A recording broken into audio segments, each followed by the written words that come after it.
अभी third one में देखो दोस्तों, 2y² + 27y + 13 = 0। अब हमें फर्स्ट स्टेप में क्या करना है, फैक्टराइजेशन मेथड के ये जो फर्स्ट और लास्ट ये दोनों कोएफिशिएंट्स है ना, हमें इसे मल्टीप्लाई करना है। तो 2 × 13 क्या होता है, 13 2 = 26 होता है। तो यहाँ आप लिख दो 26। अब हमें क्या करना है, 26 को ऐसे दो नंबर्स में स्प्लिट करना है, जिन्हें आप मल्टीप्लाई करोगे तो 26 तो मिलेगा, पर जिन्हें आप प्लस या माइनस करोगे तो 27 मिलेगा। तो यहाँ देखो 26 × 1, 26 1 = 26, 26 + 1 27 होता है। तो देखो दोस्तों, कभी कभी क्या होता है, कुछ कुछ नंबर्स होते हैं जो हमारे माइंड में तुरंत आ जाते हैं, पर कभी कभी नंबर्स अगर हमारे माइंड में नहीं आए तो हमें टाइम वेस्ट नहीं करना चाहिए, डायरेक्ट फैक्टराइजेशन मेथड से इस नंबर के फैक्टर्स निकाल के सॉल्व करना चाहिए। पर यहाँ मेरे दिमाग में डायरेक्ट आ गया 26 1 = 26 और 26 + 1 27 होता है ना। तो यहाँ देखो प्लस साइन है बीच वाले टर्म का, तो यह जो बड़ा नंबर है उसका भी साइन प्लस होगा। अगर इसका साइन प्लस हुआ और 26 + 1 हमें करना है 27, तो इसका भी साइन प्लस आ जाएगा, ठीक है। 2y² + 26y + 1y लिखो या y लिखो चलता है, + 13 = 0। तो हमने सेकंड स्टेप स्प्लिटिंग करने का कंप्लीट कर लिया। थर्ड स्टेप में आते हैं जो है ब्रैकेट्स, मतलब हमें दो ब्रैकेट्स बनाने हैं। तो यहाँ से हम कॉमन क्या बाहर लेंगे, ये देखो y आपको दोनों में कॉमन दिख रहा है और यह 2 है, 2 × 13 होता है ना। तो इस 26 में से अगर मैं 2 बाहर ले लूँ तो क्या बचेगा, 13 बचेगा। तो यहाँ मैं 2y को बाहर लेती हूँ और ब्रैकेट के अंदर क्या बचा, ये 2y में से 1y अंदर बच गया, प्लस 2y × 13 क्या होता है, 26y होता है, ठीक है। प्लस यहाँ पहले तो ये ब्रैकेट का टर्म्स लिख दो y + 13, ठीक है। अब इसमें से क्या बचा, अरे यहाँ तो y + 13 है, यहाँ y + 13 मैंने अंदर ले लिया, तो बाहर क्या बचेगा, कुछ नहीं है, तो आप 1 लिख दो। देखो 1 × y होता है 1, × 13 क्या होता है, 13 होता है। तो यहाँ अब मैं क्या करूँगी, y + 13 आपको दोनों जगह दिख रहा है, तो दोनों जगह का एक जगह आपने साइड में लिख दिया। अब जो बच गए उसे भी आप घर दे दो, मतलब ब्रैकेट में डाल दो। 2y + 1 बचा, तो 2y + 1 = 0। अब यहाँ देखो y + 13 = 0 और 2y + 1 = 0। तो y = ये +13 इधर आके -13 हो जाएगा, और ये देखो ये 2y = ये +1 इधर आके -1 हो जाएगा। पर अब हमें यह सिंगल y का वैल्यू निकालना है ना, 2y का तो वैल्यू नहीं निकालना। तो अब हम क्या करेंगे, इस 2 को भी जो मल्टीप्लिकेशन में इधर आके डिवीजन में भेज देंगे। तो क्या होगा, देखो y = -1/2 हो जाएगा। तो अब हमें दोनों की वैल्यू मिल गई। तो अब हम क्या लिखेंगे, हमारा फाइनल आंसर क्या है, -13 और एंड, मतलब एंड लिखेंगे, मतलब क्योंकि दो सोल्यूशन है, and -1/2 are the roots of the given quadratic equation।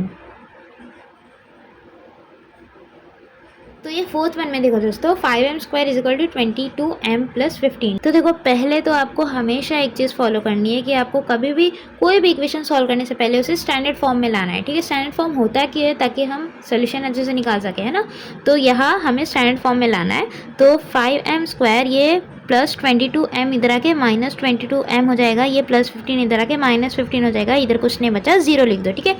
अब इसे हम सॉल्व करेंगे। तो अब हमारा फर्स्ट स्टेप क्या होता है, फैक्टराइजेशन मेथड का, इसे और इसे हमें मल्टीप्लाई करना है। तो 5 15 का क्या होता है, 15 5 = 75। तो अब हमें 75 को स्प्लिट करना है दो नंबर्स में। तो 75 को स्प्लिट हमें दो नंबर्स में करना है, ऐसे नंबर्स जिसे प्लस या माइनस करके हमें -22 मिलेगा। मेरे दिमाग में तो नंबर्स आ गए हैं, पर फिर भी मैं आपको एक बार फैक्टर्स निकाल के बताती हूँ, ठीक है। 5 1 = 5, या 2 बचा, 5 5 = 25, 5 3 = 15, 3 1 = 3। तो अब यहाँ देखो 5 5 = 25 और 3, मतलब हमें दो नंबर्स यहाँ मिल गए, 25 और 3। आप बोलोगे कि स्टार्टिंग के दो नंबर्स हमेशा लेने के, नहीं, ज़रूरी नहीं है। पर अगर ऐसे नहीं बैठता तो मैं क्या करती, 5 × 3 करके देखती है ना, 5 ये वाला 5 इससे मल्टीप्लाई करके देखती है ना। तो अगर इधर नहीं बैठता तो मैं 5 × 3 करके देखती, पर यहाँ बैठ गया है। देखो 25 × 3 क्या होता है, 75 होता है ना, ये तो फैक्टर्स है ही। पर 25 - 3 क्या होता है, 22 भी होता है ना, 25 - 3 22 होता है। पर यहाँ देखो 22 का साइन क्या है, माइनस, मतलब हमें इन दोनों में से बड़े नंबर का साइन माइनस रखना है। तो यहाँ मुझे 25 का साइन माइनस रखना पड़ेगा। तो -25, अगर मैं यहाँ +3 रखूँ तो क्या होगा, माइनस × प्लस क्या होता है, माइनस। तो 25 - 3 हो रहा है। तो यहाँ मुझे क्या करना है, प्लस साइन रखना है 3 का। अगर मैं साइन जो है वो माइनस रख दूँ 3 का, तो क्या हो जाएगा, माइनस माइनस प्लस हो जाएगा। तो 25 + 3 हो जाएगा, जो होता है 28। तो यहाँ ध्यान देना है हमेशा साइन को।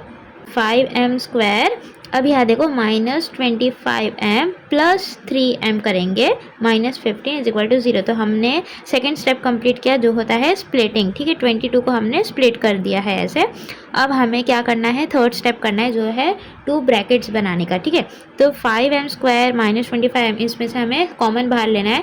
तो अगर मैं 5m बाहर लेती हूँ तो क्या बचता है अंदर, देखो ये 2m था, एक m अंदर बच गया, माइनस इस 25 में से 5 मैंने बाहर ले लिया तो क्या बचा, 5 5 25 होता है, तो एक 5 अंदर रह गया।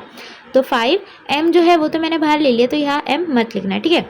प्लस m-5 को आप पहले यहाँ लिख दो, ठीक है, m-5, ठीक है। तो अब इसमें से मैंने m-5 निकाल लिया तो क्या बचा, यहाँ 3 बच गया, और ये 5 अगर 15 से निकल गया तो क्या बचा, 3 5 15 होता है। तो यहाँ देखो आप क्रॉस चेक कर सकते हो, m इंटू 3m होता है, माइनस 3 5 15 होता है, इज इक्वल टू 0। अब यहाँ देखो m-5 आपको दोनों जगह दिख रहा है तो एक साइड लिख दो उसे। अब क्या बचा बाहर, 5m प्लस 3 बचा, ठीक है, इज इक्वल टू 0।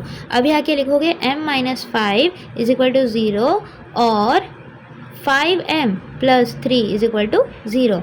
अब यहाँ देखो m इज इक्वल टू ये इधर आके +5 हो जाएगा, और m इज इक्वल टू ये +3 इधर आके -3 हो जाएगा, और ये जो 5 मल्टीप्लिकेशन में था इधर आके डिवीजन में आ जाएगा, ठीक है। तो आपको दोनों सोल्यूशंस मिल गए, वो क्या है, 5 and -3/5 are the roots of the given quadratic equation, ठीक है, of the given quadratic equation.